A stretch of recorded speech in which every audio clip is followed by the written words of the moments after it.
Salam sejahtera Malaysia, selamat datang ke channel Fels Lifestyle. Terima kasih kerana masih setia bersama admin di dalam channel ini. Satu lagi peletakan jawatan yang mengejutkan Barisan Nasional, dan ini adalah satu peletakan jawatan daripada salah satu menteri di dalam Kabinet Kerajaan Perpaduan. Tengku Zafrul letak jawatan. Seperti yang kita tahu, Tengku Zafrul adalah Menteri MITI di dalam Kabinet Kerajaan Perpaduan pimpinan Datuk Seri Anwar Ibrahim. Dalam satu artikel daripada Malaysia Kini, tidak sehaluan tema pusat, Zafrul letak jawatan Bendahari UMNO Selangor. Ketua UMNO bahagian Kota Raja, Tengku Muhammad Zafrul Tengku Abdul Aziz hari ini mengumumkan perletakan jawatannya sebagai Bendahari UMNO Selangor.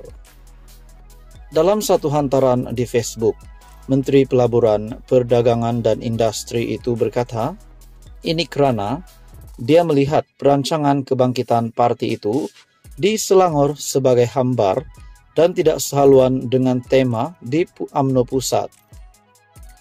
Zafrul berkata, Selangor adalah negeri yang amat penting untuk mana-mana parti politik bertapak dan strategi ampuh sepatutnya dirangka.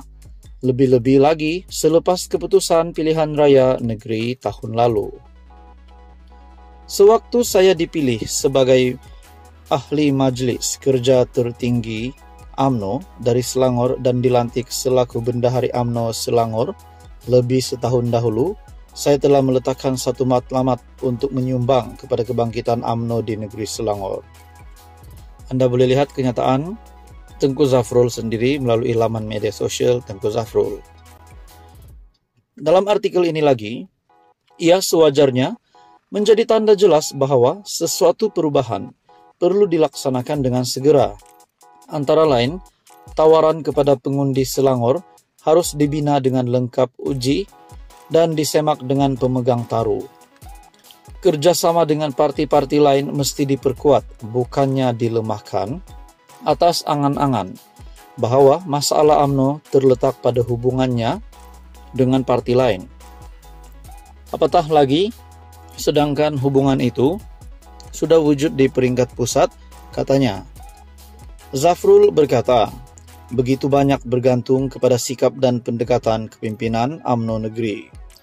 Saya melihat sendiri bagaimana Presiden UMNO Ahmad Zahid Hamidi, kepimpinan nasional tidak henti merangka jalan kebangkitan parti di peringkat pusat. Namun sejauh mana hebat perencanaan pusat yang melaksana ada di negeri dan ke bawah. Saya tak mampu mengulas buat negeri lain, tetapi untuk negeri saya Selangor, pelaksanaan itu hambar malah ada ketika tidak sehaluan dengan tema di pusat, katanya. Menurut Zafrul, pendekatan dan prinsipnya mudah, yaitu jika dia tidak dapat menyumbang atau melakukan sebarang penambahbaikan, maka dia tidak harus memegang suatu jawatan. Malah lebih baik, saya mengosongkan jawatan untuk diisi orang yang boleh menyumbang dengan lebih efektif, katanya lagi. Bagaimanapun, Zafrul berkata dia akan meneruskan tugas dan peranan sebagai Ketua UMNO bahagian Kota Raja dan ahli Majlis Kerja Tertinggi UMNO. Dia turut merakamkan ucapan terima kasih atas lantikan dan kepercayaan kepimpinan parti itu kepadanya selama ini. Zafrul dilantik sebagai Bendahari UMNO Selangor pada April 2023. Untuk Bapak yang amat dihormati, adakah dengan ini satu lagi berita buruk untuk Zahid Hamidi sebagai Presiden UMNO? Apa komen Anda? Sekian saja, teruskan bersama di dalam channel ini. Halo semua, salam sejahtera Malaysia. Tuan-tuan dan puan yang amat dihormati semua. Saudara-saudara yang saya amat hormati, berkaitan dengan isu stalking kalimah Allah yang masih menjadi sebutan ramai. Nah, tuan-tuan dan puan, akhirnya Raja-Raja Melayu, termasuk Baginda yang di Pertuan Agong 17, yang murka berkaitan dengan perkara ini.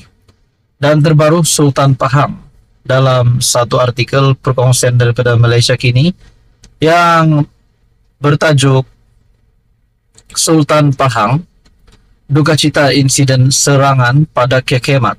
Namun saudara-saudara, persoalannya, adakah perkara ini menjadi sehingga serius sebegini sehingga ada insiden bom, sehingga ada insiden baling bom di kedai kekemat. Adakah perkara ini bermula daripada kecaman yang melampau, bermula daripada pemboikotan yang melampau, daripada pemimpin-pemimpin politik? Itu menjadi persoalannya. Tonton Bapak yang amat dihormati, seperti yang kita tahu, Akmal ataupun Ketua Pemuda UMNO yang melawan sekeras-kerasnya, ataupun saya boleh kata yang mahu kekemat diboikot.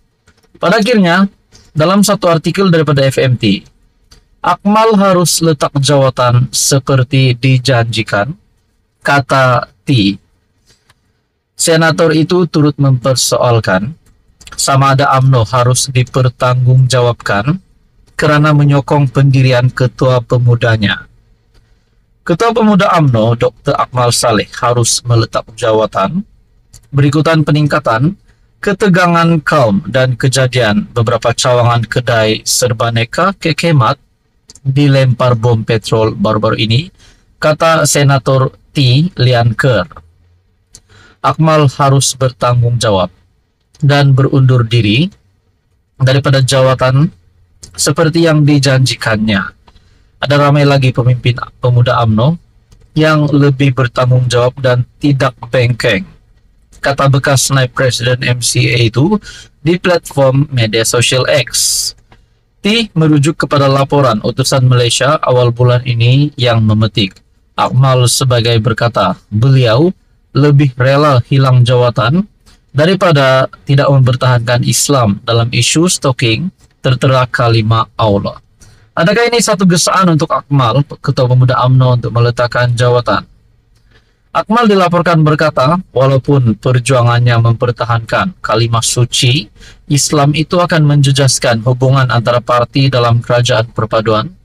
Beliau akan terus mempertahankan agamanya.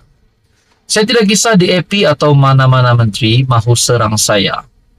Tetapi saya bercakap, saya berdiri atas agama saya. Kalau ngakor ming kata, bila saya buat begini boleh hilang sokongan. Saya nak beritahu mereka ini cara UMNO bila ada pihak yang persendakan agama Islam. Saya rela hilang jawatan, tanggung jawab sudah saya laksanakan untuk bela agama saya. Jawatan ini nomor 2, katanya.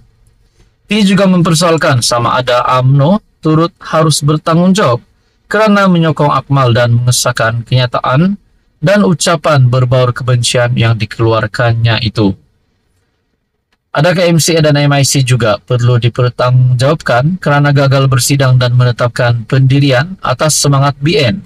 Patutkah PH atau Kerajaan Perpaduan dipersalahkan atas tindakan Akmal? Nah, saudara-saudara, adakah ini membawa kepada kesan kepada UMNO dan Kerajaan Perpaduan setelah Akmal melakukan ini? Bahkan ini adalah gesaan untuk Akmal meletakkan jawatan.